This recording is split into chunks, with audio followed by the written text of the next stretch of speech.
Hello, welcome to A VO's Journey. Today we are going to talk about mastering secrets to script analysis, which leads to better auditions, more voiceover work, and that equals more money. Hi, everybody. Welcome to A VO's Journey. My name is Anthony Pica. It's Monday. It is Monday, April 8th. I'm so excited to be coming to you. Today we have some three different tips. I've actually wrote them down. I know, that's craziness. So there's actually going to be some talking points today, which will blow your mind. You know me, because that's I'm usually like wing it. So, but I'm really excited and really amped for this conversation today because as we're growing Academy Voices through A VO's Journey Lead Academy, and of course, as you know, academyvoices.com is our online casting platform for voice actors to get voiceover work. It's open now to everybody, so you don't have to be in A VO's Journey Lead Academy anymore to join Academy Voices. So that's, if you're interested, by the way, you can go to academyvoices.com to check it out. But it's becoming more and more evident to me as, you know, we grow as A VO's Journey Lead Academy and we bring in more students to our academy. As I want to help more people, I realize how many voice actors are still, struggling is a tough word, but it's a challenge. How many voice actors are finding it more as a challenge to, analyze a script, have a plan, especially through auditioning and things like this in order to deliver the best performance, as well as on demos. All right, because as we know, that this really gets to the heart of what matters for us to get work. So let's kind of dive into these different secrets, as I'm calling them. Let's start with the first one. All right, the first one is understanding the script. All right, so besides a audiobook, all right, or a book that you're reading for an audiobook, okay, you want to read the script. You've got to read the script, okay? Make sure that you know what the script is what it's saying, the feel for it. Okay, read the script. That's the first thing. You've got to do that, all right? Second thing here is identify what the objective is, okay? So how do you do that? Well, as you read the script, there's going to be, hopefully, the words and the writer, they've done a good job of at least, making it a point to say what they're trying to get across. So whether that is selling something, whether that is getting people to get emotional connection to something, making someone aware of something, entertaining, figuring out, identify that objective through reading the script, okay, and what the author of that script is telling you with those words. All right, and the last thing is understanding the script is understanding the tone. I think that, the understanding the tone influences a lot of what we do and how we present the script. And as we're reading it and we identify what the objective is, okay, the tone then comes from that, right? So if it's a piece where we've identified as caring and sympathetic or empathetic, we're going to shift our tone to that sound. So we're going to want to make it a little bit more softer, a little bit more sweeter, all right? Maybe a little bit more slower, okay? Gentler, the volume's a little bit more lighter, right? I mean, we're switching the tone of our delivery based off of the objective of that script through what the writer is done with the words. Now, of course, the directions, and I'm going off of this from a standpoint of, I'll be honest with you, we don't receive a lot of directions anymore. It might be a couple of words, it might be a sentence, but typically that's all I receive. I receive more, we like what you do, we love this, and make this sound caring. That's it.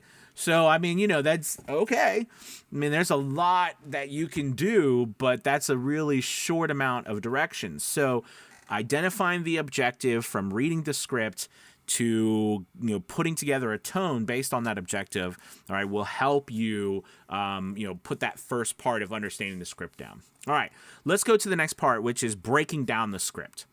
All right, we've got three parts in here in breaking down the script. First off is analyzing the text, okay?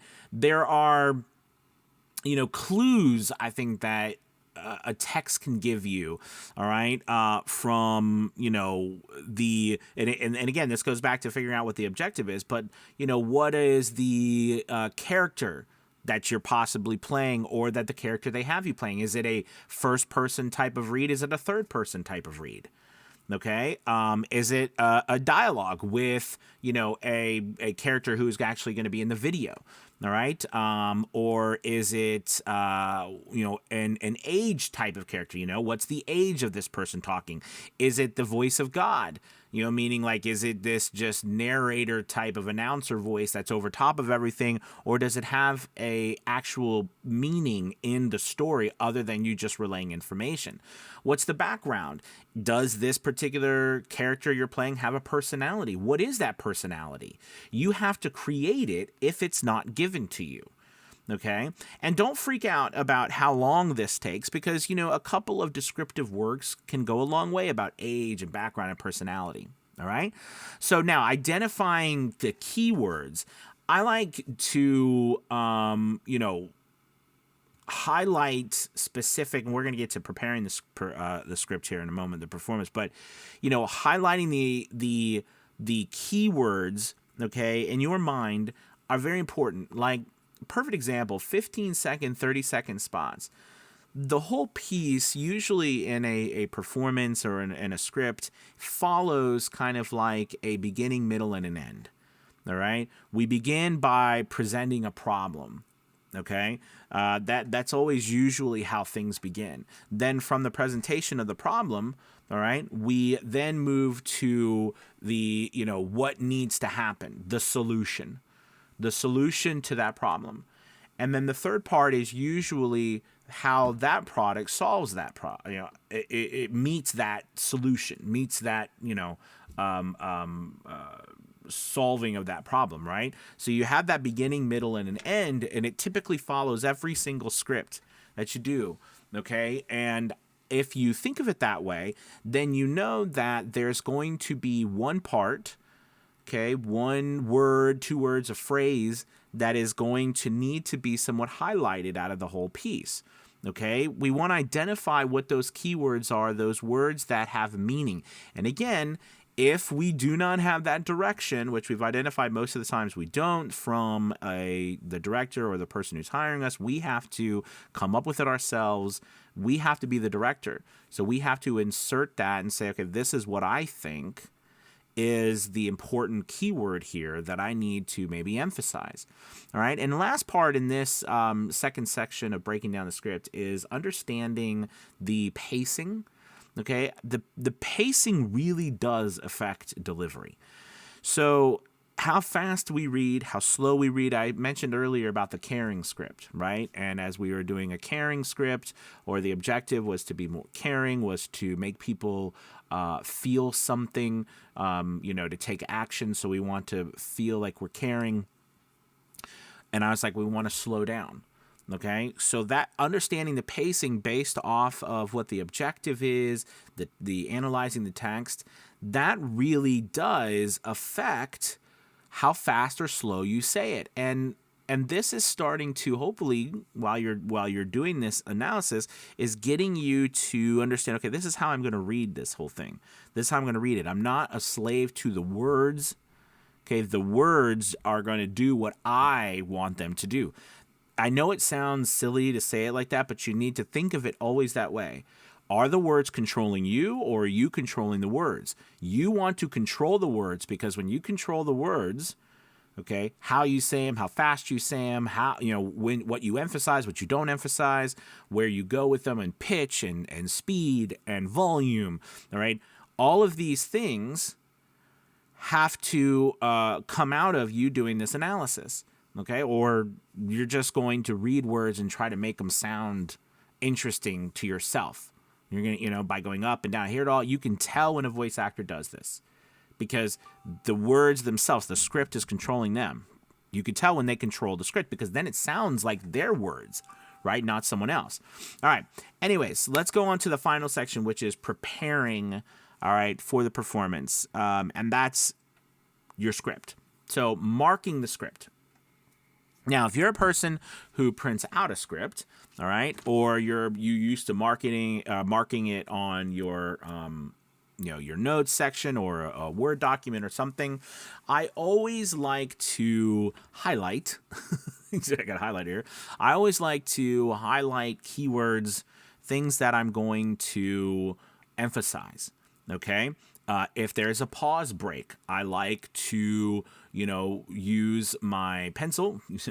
I like to use my pencil, and I like to make a slash, right, as a pause. If there's not pauses built in, right, because again, after my analysis so far in the first two sections, I've started to figure out where that keyword is, where that phrase is, where I want to pause from beginning, middle, and an end, where I want to emphasize. So I start marketing it through these things. Now, if you want pitch, I always use an up and arrow, down arrow, and an up arrow or a down arrow. I always like to end down, especially at the end. And again, I'm talking now about 15-30 second spots. As we go up, they become longer, right? That changes in the sense that there's more dynamics to a script. But the point is that using some, and there's using some different symbols and things to help you know what you want to do in a certain places can be very helpful. Do you absolutely need this? No, but it does help a lot, especially when you are trying to give the best sort of read you can. And as you read through something, it's going to become more, second nature to you to mark up a script and things like that. Okay. I think that will, again, allow you, just real quick, moving on to the next section here, to really emphasize what you need to emphasize and not forget. All right. The next part is creating a character voice. I think that I'm a big advocate, as you guys know, about archetypes and creating these prior to you going into a voiceover read. So basically what that means is again, we don't have a lot of time, to sit around and analyze a script for an hour or two. We just don't have that time.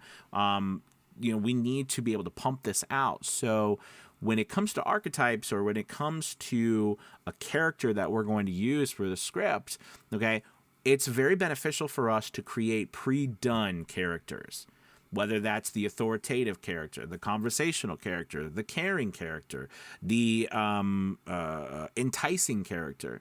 Okay, all of these different types of characters that we can create, I call them archetypes, that we can then bring out into our performances once we do this analysis and decide which one it is.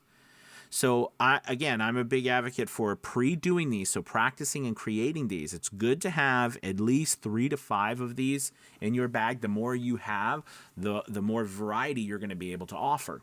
Okay, that's a really big thing. And of course, if you go into character work where it's specifically like video game characters or animation characters and stuff, you can go crazy with all of these. And I think the last part, so that's creating the character voice. And now the last part is practicing the script. I don't do this a lot.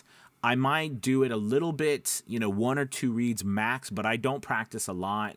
I just do multiple reads. I do practicing through my reads, and I record it a few times. Do you see what I mean? So here's what I do. So when I'm ready, I'll read through it. I'll do my analysis, go through the understanding of the script, breaking down the script, and then preparing for the performance, right?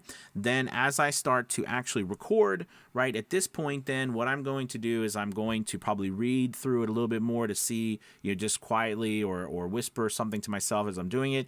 Then I'm going to go to record 3 times, all right? The first time I'm going to record it as I've done it. The second time I'll make a short change, a small change, to one of the emphasis, one of the keywords, maybe while I'm ending up and down, etc., my pacing a little bit. Then the third time, I kind of scrap that whole thing and I just read it at that moment as I see fit, right, without paying attention to what's going on. And I try to make sure that those 3 are contrasting, right? And that kind of ends out the whole analysis process to the performance process.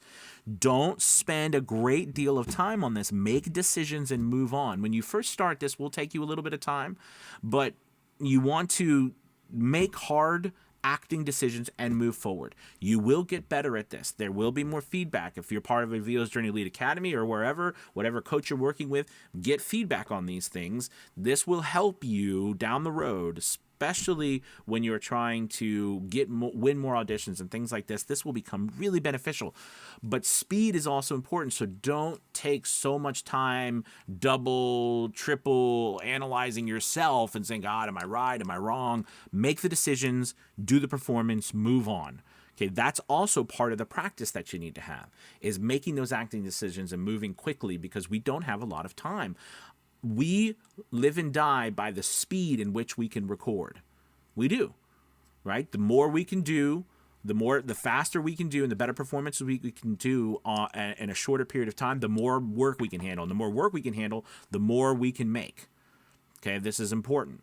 All right, so I hope that this has been really helpful. So remember, just to recap on your script analysis, first part is you understand the script, right? You read the script, identify the objective, understand the tone. Okay, the second part is breaking down the script through analyzing text, identifying your keywords, understanding the pacing, okay, from that analysis. And the third part is preparing for the performance, marking your script, creating a character voice, practicing the script, okay, and then recording your 3 different takes. If a piece is longer than 150 words to 200 words, you're probably not going to be doing 2-3 different takes, okay? But if it's under that, I always recommend doing 3 takes. All right, I hope this video has helped you. Make sure you subscribe, hit the like button if you also enjoyed it, and please check out Avio's Journey Elite Academy with this. So this kind of training and growing really will help you move forward in your voiceover business. And also, don't forget to check out Academy Voices, all right, because we'd love for you to check that out and see if you'd like to join. So you guys have a wonderful, wonderful Monday. I'll talk to you soon. Goodbye, everybody. Goodbye.